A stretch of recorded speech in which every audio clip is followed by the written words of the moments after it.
Hello, guys. How's it going? I'm Craig, and this is the Spirit of Vinyl. Hope you guys are all having a wonderful weekend. It's actually Friday night when I'm recording this, but I will not be able to put this out tonight because I have no internet. We switched internet providers, and it doesn't kick on until tomorrow sometime. The other one's off, and the new one, the guy's got to come out and look at something. Anyway, long story short, it's Friday night, so I'm still going to say Friday cheers, everybody. Drinking these Voodoo Ranger Juicy Force IPA tonight. 9.5% ABV. I've shown everybody knows this beer. This is a good beer. All right, so for the show this week, or however you want to look at it, I'm going to shift. Spirit of Vinyl is shifting directions for a little while. I got a message from Kristen. I want to say it's Kristen, but it could be Christian, but there's no H in his name. So I'm going to say Christian because that's what I've been saying is Christian Osario, 2517. That's his YouTube channel. He put a comment I was showing one of my Discard's random picks a few weeks back about how he would love to see a show for me to show stuff from the dumpster find. So that's what I'm going to do. When I started this show, that was kind of the point of this. The Spirit of Vinyl was to take the collection that I had found in the dumpster and combine it with my own and kind of show what this stuff meant to me or whatever. And I've kind of gotten away from that. Obviously, I don't really talk about that much a whole lot. But he wanted to see kind of everything. So I'm going to tell the story again. For those of you who don't know it, I won't go into too much detail. But anyway, it'll be 5 years ago in October, I started the job I have now, and I was in training with a guy. And during the weeks of training that we had, he knew I collected records. Then one day he calls me and says, "Hey, I'm down here at this bank picking up these cans, this bank down here, which I'd been to." And he says, "There's these Mexican guys that are throwing away all these records, and I think I saw some Kiss in there." So he knew I was a Kiss fan. He knew I collected records. He's like, "You should come down here and take a look. There's 2 cans. I'm going to take one with me, leave it on the truck. We can check it in the morning, but you need to come down here to the bank and check it." So I went down and I checked it, and I pulled out hundreds and hundreds of records. I drove down to the bank. And honestly, I didn't want to go down there. I just gotten home from work and I was like, no, I don't want to do that. So my wife's like, "Go down. You'll regret it if you don't." And thank God she got me down there. Anyway, from that day and the next day, I pulled out it was well over 400 records. I kept around 200 of them, and I sold some on eBay, and I traded some into my record store, and basically out of the 200 that I had sold, I was able to buy and sell records for over a year before I spent any of my own money. Able to sell stuff I didn't want to buy stuff I wanted, sell things that were doubles that, I already had, or, keep the good ones, sell my other one, or trade the other one in, or whatever, or, I'm going to tell you this, there was an original press, Ride the Lightning in there. I sold it for over $200 because I already had a repress of Ride the Lightning, and I'm like, if I can sell this one for $200, I can buy a whole lot of other records for it. So that's what I did. I kind of kicked myself in the ass for that, but I'm not really a guy who has to have an OG press, so I don't kick myself in the ass too much. So anyway, that's the dumpster find. Another comment on that same one was from Steve. A is for Alice, B is for Bob, C is for one of the coolest guys in the vinyl community. And he said he'd kind of like to know the story behind, how they ended up there. And I think I have an idea. In all the stuff I found, I also found a piece of paper that was from an auction house, and he was auctioning off like a 65 Camaro or whatever that was, and it had his first and last name on there. I knew his last name because he wrote his name on the inside of the jackets, and I'll show you that here in a second. On all the records, his last name is written inside the jackets. So I know his name is Mike, and I Googled him, and he had died like a year before I found the records. And he lived in a town called Adams, which is about 15 miles away from where I found his records in the dumpster. And when I say I found them, they were all still wrapped in their sleeves, and you guys have seen some of them on here. So I'm thinking he died, and either one of his family members had gotten them and had him in Clarksville. And the thing that, my coworker said that he saw these Mexican guys throwing away records, and obviously they didn't know what they had, so I don't think it was family that was throwing away records. The only thing I can think of is maybe one of his family members had them, and they had them in an apartment, or they had them in a storage unit, and somehow they got evicted, or the storage unit, they didn't pay the bill, and these guys were just cleaning stuff out. Because they weren't dumping from the bank. The bank was a construction site. These guys were basically illegally dumping. So, and I should have kept a whole lot of other stuff. When I got in that dumpster, I'm beginning to think it was a junk clean out type thing. Like somebody, and they just cleaned it out. Or maybe it was his apartment and he didn't actually live in Adams. I don't know. I see that happen in the trash business all the time. There's these junk clean out companies that come in. Somebody dies. The family doesn't want it. They've gone through, they've taken the stuff they want, and they call the junk guys, and they come, and they empty the house out, and they bring it to the dump, and they dump it. And maybe these guys were cleaning out something, who knows. Because all I know is the thousands of dollars of the records. It was over 400 of them, and I kept like 200. So anyway, that's what I think happened, and that's kind of the story. So what I'm going to do, I'm going to show records over the next, probably going to take me a couple of months, depending on how I can do this. I usually do one episode a week, and to keep it so they're not so long, I'm probably going to show 15 of them, and right now I still have 151 of them. Like I said, I kept over 200, but when I did my purge a few months back, a lot of the stuff I purged was from that collection. And I purged like 50 or 60 records, and I was able to get over $400, and I bought a new record player and all that. So what I have left in the collection, I have 151 of them. I went through Discogs. I know which ones they are. So I'll start showing those, probably 15 a week. So it's going to could take me the next 2 or 3 months. So that's what the Spirit of Vinyl is going to be about for the next few months. The dumpster find of the century. This is episode 1 of the dumpster find of the century. And since I've been chatting on for the last 7 minutes and haven't shown a record yet, this is going to be a little shorter, and it's going to be the stuff that's not really, in my opinion, as important. I'm showing the country albums and what I had. So, Johnny Paycheck, I just showed this. I had recently in a thread or something. This is a 1980 U.S. press, Santa Maria press. So Johnny Paycheck, the country albums weren't quite as well taken care of as the other stuff, but still very well taken care of. There's your Epic logo on there. So this is Johnny Paycheck, New York Town. All right, next up, Charlie Daniels Band, and this is Fire on the Mountain.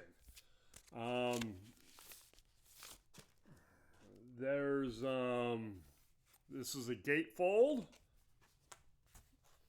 right there, and I'm thinking this is a live album, if I remember correctly. May not have ever played it, honestly, because you know me, I don't really care for country music. But if you look, let's see, just like I said earlier, if you can kind of see that, see if the camera can see that. There's his last name written right there. That's why I know when I found that. This is also, this is a 1974 U.S. press. And it says, the presses, they say things like, Santa Maria and all this. This one says demonstration on it. I don't know exactly what that means. I've never come across that. When I was looking up on Discogs, it says that this is a 1974 U.S. press demonstration. So I honestly not sure. So if you know what demonstration means, look how shiny those are. Like I said, these ones not necessarily, you could tell he had them, but I don't think he treated them quite as well as his metal and his rock that Mike really enjoyed. So yeah, Charlie Daniels Band. It's got Long Haired Country Boy on it. Georgia. South's Gonna Do It. No Place to Go. Orange Blossom Special.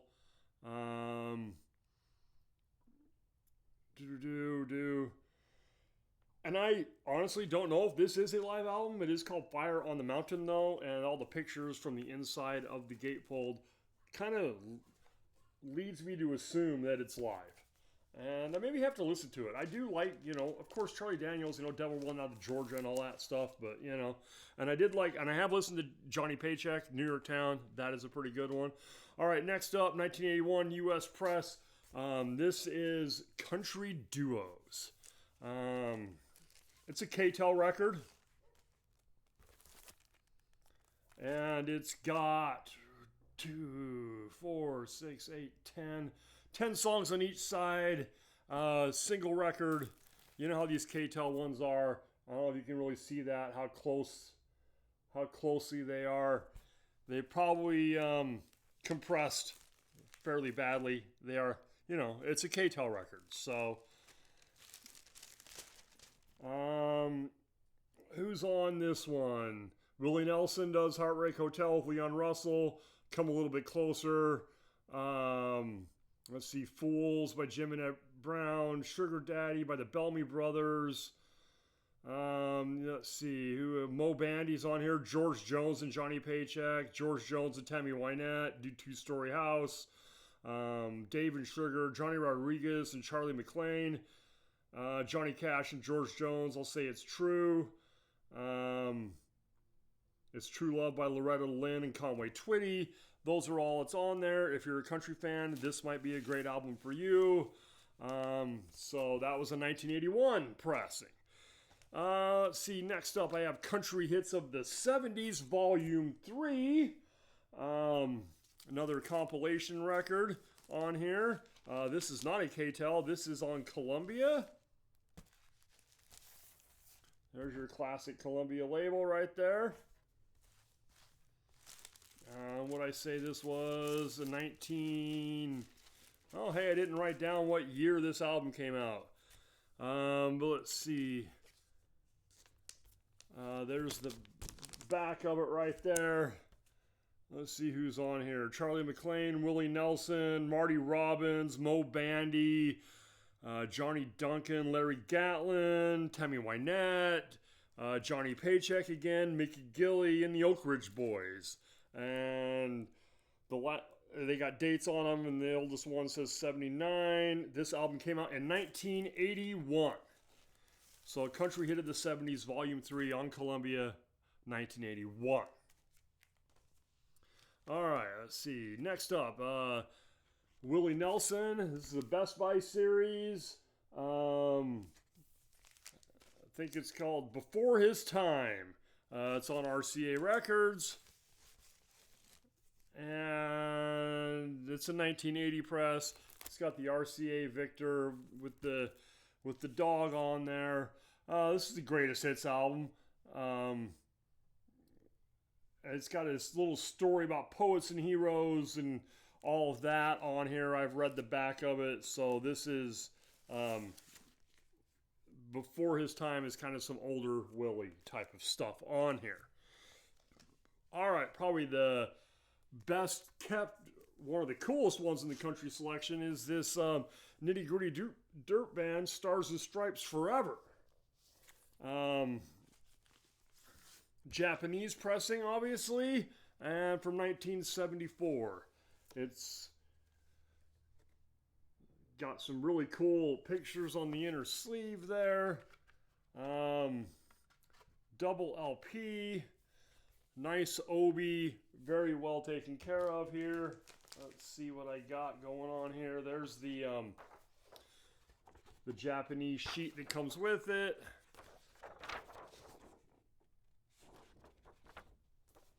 And there's the inner sleeves. It's got this has got the song titles, and it's on the United Artists recording label.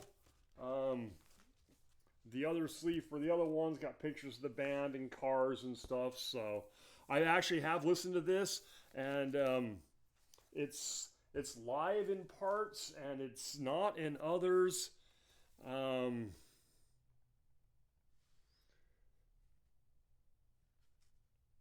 Let's see here.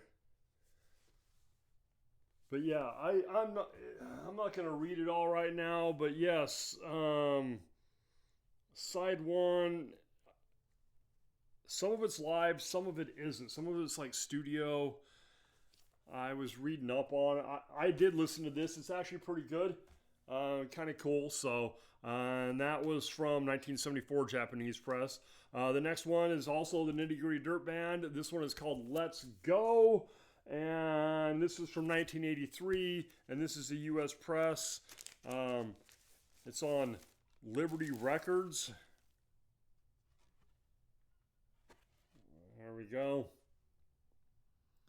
Yeah, 1983 Liberty Records, which is a subsidiary of Capitol.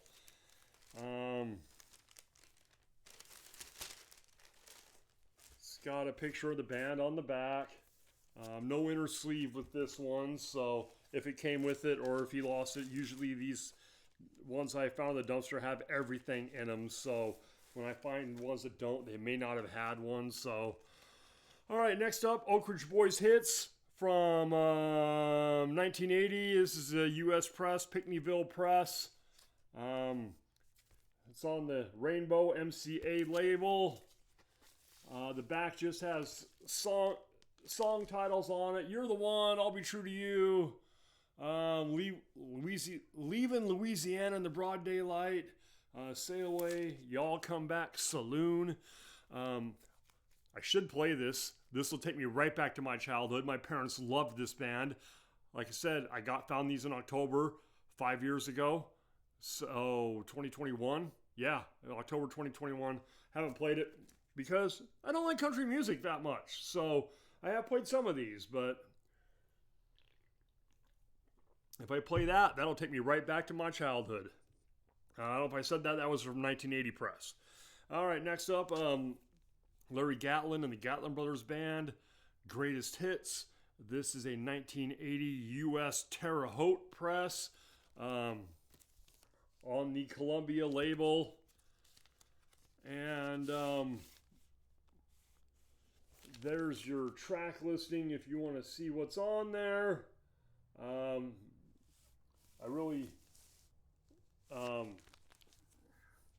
I'm aware of who these people are.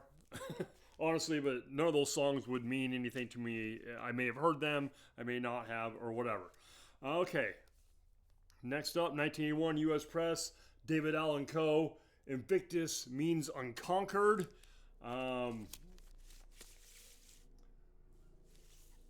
Let's see here. There's a picture of him on the back. Let's see. I got... there's the inner sleeve is still there. Lyrics on the back. Let's see if it's got the song on it. I don't think it does.